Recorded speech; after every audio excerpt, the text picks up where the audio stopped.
Ino, X, Sai, chapitre 2. Sai ne se sentait pas très bien. Depuis le début de la journée, il avait des sortes de crampes à l'estomac, et ce, dès qu'il pensait à la soirée qu'il allait vivre. En soi, ce n'était pas du tout désagréable, hein. C'était juste très étrange. Et le jeune homme n'arrivait pas à expliquer ce phénomène en fait. Il a alors cherché dans les étagères de la bibliothèque en espérant trouver une réponse à ses questions. Sai avait passé toute sa journée assis à une table, en train de lire des livres, et à vrai dire, c'était souvent son quotidien, et ce, surtout depuis qu'il avait intégré l'équipe 7. Naruto l'avait aidé à ressentir une nouvelle fois des émotions nouvelles, et à présent, il voulait tout apprendre là-dessus.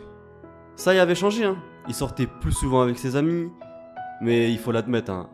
Depuis sa mission au pays du silence, il sortait plus beaucoup avec Naruto et les autres.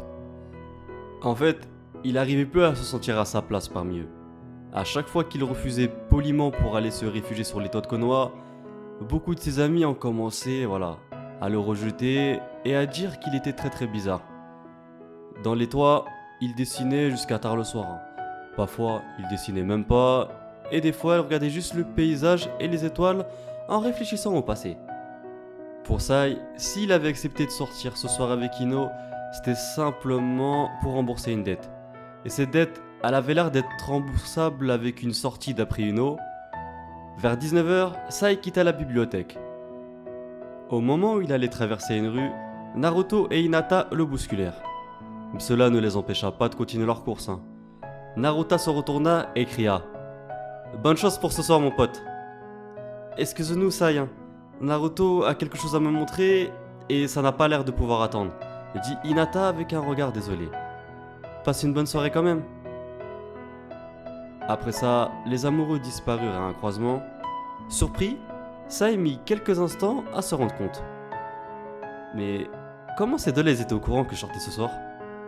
Le jeune homme rentra chez lui en vitesse, il devait au moins se changer, hein. C'était la moindre des choses et surtout la moindre des politesses. Sai se changea, il mettait un t-shirt simple et des chaussures plutôt banales.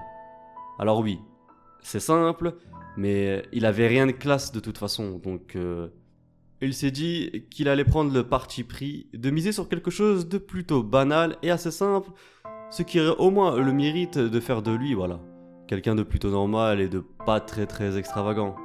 Après, à savoir si ça plaira à Ino, ça, c'est une autre question. Avant de partir, il jeta un coup d'œil à sa tête dans le miroir, il se recoiffa un petit peu et partit en direction de la maison d'Ino. D'après ce que j'ai pu entendre de Naruto, Ino a appelé cette soirée un rendez-vous galant. Et de ce que j'avais lu dans certains romans, le garçon offre souvent des fleurs à la fille au début. Donc ça a réfléchi un instant et décida d'acheter un bouquet de fleurs pour lui faire plaisir. Après son achat, le jeune homme traversa le village, les fleurs en main.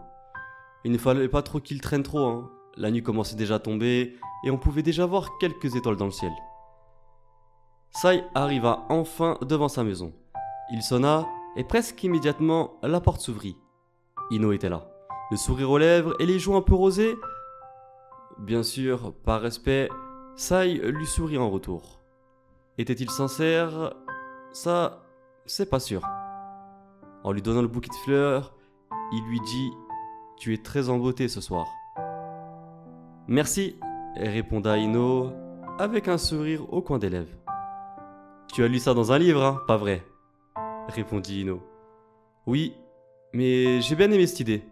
Moi aussi, je l'aime bien, je te mens pas. » Après un petit échange au pas de la porte, Ino lui a demandé de rentrer. L'appartement d'Ino se trouvait au rez-de-chaussée. Il n'était pas très grand, mais il y avait beaucoup de lumière. Il se composait d'un salon avec une petite cuisine ouverte, une salle de bain et une grande chambre. Et il y avait même un petit jardin. Et en effet, il y avait des fleurs partout.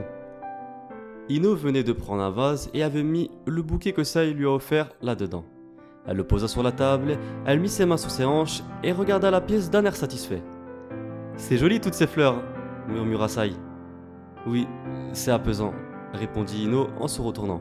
« Bon, tu as faim ?»« Oui, un peu. »« Eh bien, viens m'aider à faire un bon petit plat, hein. Ça, ce que tu vas manger, ça sera l'une de mes meilleures recettes. »« Tu es prêt ?» s'écria Ino en nouant un tablier à sa taille. J'ai le droit d'avoir peur que tu déclenches une incendie? Répète ça et tu mangeras le parquet, répondit Ino en tirant la langue. Saï rigola et avec un grand regard amusé, il rejoint Ino dans la petite cuisine. Et bien voilà, ce chapitre 2 est terminé, j'espère sincèrement qu'elle t'aura plu. Si c'est le cas, je compte vraiment sur toi pour liker, ça me ferait vraiment plaisir. À partager un maximum cette vidéo, je compte vraiment sur toi, à t'abonner, à activer la petite cloche des notifications pour ne rien louper des prochaines sorties. Et moi je te dis à très bientôt pour une prochaine vidéo. Jana!